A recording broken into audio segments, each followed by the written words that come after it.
Alors il faut savoir qu'après la prise d'un biberon, chez chaque bébé, il est normal qu'il y ait une petite régurgitation pour plusieurs raisons. Déjà le fait que le bébé est souvent en position allongée et qu'il ait une alimentation exclusivement liquide. Donc des petites régurgitations sont normales. Cependant, pour éviter ces régurgitations, il y a plusieurs choses qu'on peut mettre en place. Par exemple, donner le lait à la température de 37 degrés, qui sera la même que le lait maternel. On peut aussi bien isoler le bébé dans un environnement calme, non tabagique, pour faciliter la prise, éviter ces petites régurgitations. Il est aussi recommandé de marquer une pause au milieu de la tétée du biberon pour réduire le volume.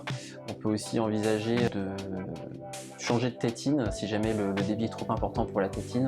Un débit trop rapide peut entraîner des régurgitations.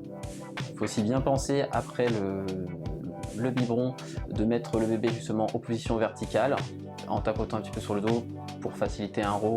Et enfin, un conseil simple, ne pas trop serrer les couches, éviter les vêtements aussi trop serrés. Donc si ces conseils ne sont pas suffisants, on peut envisager d'autres solutions plus pharmaceutiques. Donc là, deux cas différents, soit vous avez déjà du lait en stock chez vous et vous ne désirez pas changer de lait, là vous pouvez ajouter un épaississant à votre lait, donc à base d'amidon et de caroube. Soit si vous n'avez plus de lait ou si vous souhaitez racheter un lait spécifique, il existe sur le marché en pharmacie des laits anti-régurgitation AR qui contiennent justement de l'amidon et du caroube. Donc ça vous pouvez les acheter, le mélange est déjà fait et ils sont prêts à l'emploi.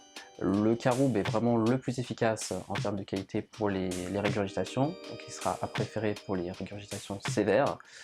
Le petit souci, c'est qu'il entraînera des coliques, donc pour les bébés qui seront vraiment sensibles au niveau des coliques, on préférera l'amidon de blé. Donc si malgré tout, avec l'essai de différents laits ou des épaississants, les régurgitations persistent, il est bien sûr recommandé de vous diriger vers votre pédiatre pour retrouver une solution.